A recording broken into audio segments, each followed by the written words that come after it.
Yo, what's up guys, Husky here, and today I'm bringing you guys a different kind of video. This video is for a $750 PC build. It's the computer that I'm going to be building in the near future.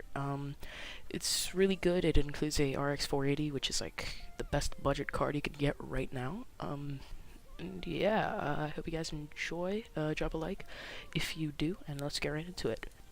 Okay, so the first part for today's video is gonna be the case. I'm gonna be going with the Carbine series 88R from Corsair. It's micro ATX mid-tower.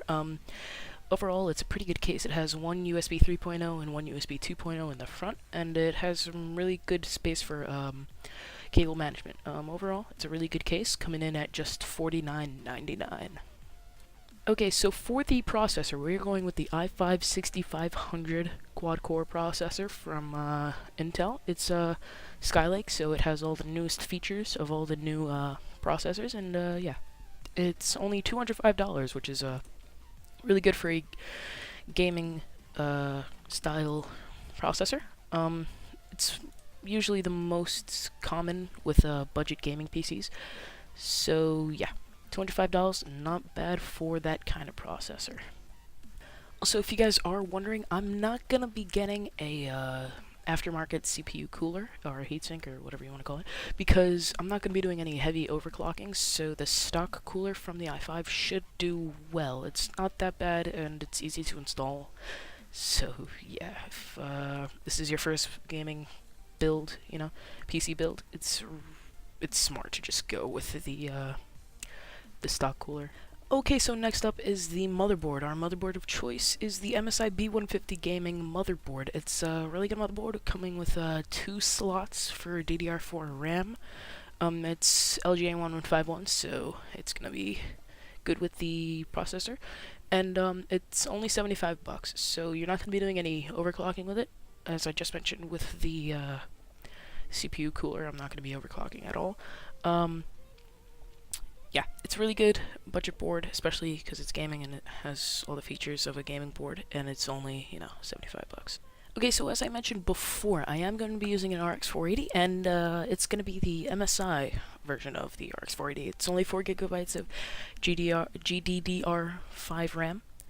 It's really good budget, you know, budget GPU. It's $250, so this is the only one I could find on Newegg right now. You know, because everything is out of stock. But yeah, overall, it's I would say that right now you should wait until it's, you know, $200. But I don't care. I'm gonna be paying the $250 either way. If you're wondering, I'm not going with the 1060. It's just that also the 1060s are all out of stock, and the ones that are in stock are all like $300, and that's gonna be way over my budget. So. Okay, so next up is the RAM. The RAM of choice is the G.Skill Ripjaws V, 8GB RAM. It's a 2x4GB RAM kit. So yeah, it's DDR4, so it, you know, matches with our motherboard, and yeah. Overall, it's really good fast RAM, and yeah, overall, G.Skill's a good RAM producer company thing.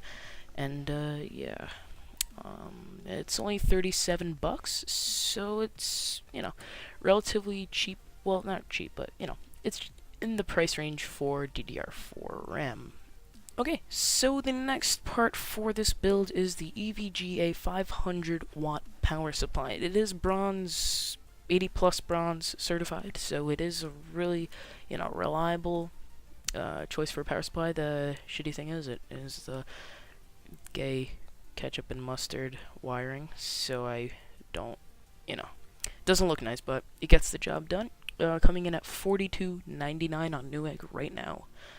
So yeah, it's really good power supply for the money. Yeah, you won't be doing any heavy upgrading with it because it's 500 bronze, you know, 500 power supply, 500-watt power supply. I'm sorry, and you might have to upgrade the power supply if you do want to upgrade any other parts. But for right now, I'm not changing anything in this build. So yeah. Okay, so for the next mandatory part of the system is the Western Digital Blue 1TB hard drive. Yeah, it's reliable from what I've read. It can last a while. 1 terabyte is really all you're gonna need if you're just playing games. For editing and making videos and stuff, it's also pretty good. Yeah, not gonna be getting an SSD for now because once again, it's gonna be out of my budget. I might save up some money for one in the future. Yeah, overall, really good. You know, really good hard drive, and yeah, it's not an SSD, so it's not gonna be exactly fast, but gets the job done. Okay, so as I mentioned before, I am adding 2 parts to this build that you're really not going to have to, but I'm just doing it for the sake of my convenience. First off, I am using a wireless adapter. It is a PCI Express adapter, so I am, that's why I'm using that motherboard. Yeah, it's the TP-Link wireless adapter, 17 bucks. It's not that bad. It does take a toll on the price of the whole system, as well as the Asus optical drive that I'm using. Yeah, if I ever want to watch any movies, that I get in a store or something, I am just going to put it into my computer and watch it. But other than that, I'm really not going to have much use for it other than, installing Windows, because I'm an old style guy like that, and I like using this to install Windows, and yeah. Overall, it is around 40 bucks extra, so without these, the build is around 700 bucks, but for me it's going to be 750, and yeah. That's all the parts. Fuck me. Alright, so I hope you guys enjoyed this video.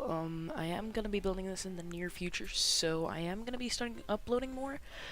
The reason why I'm not uploading is A, because I had a pretty shitty mic before, and B, because my laptop really can't run, like, good games and be recording at the same time. Like, the processor's fine, it's i7, right? But the graphics card is pretty shit. So yeah, once I build this, I am going to have a pretty beast computer, and yeah, I hope you guys enjoyed. Leave a like if you did. Leave a comment below if you enjoyed this build, and yeah, subscribe if you're new, and I'll see you guys in the next one. Peace.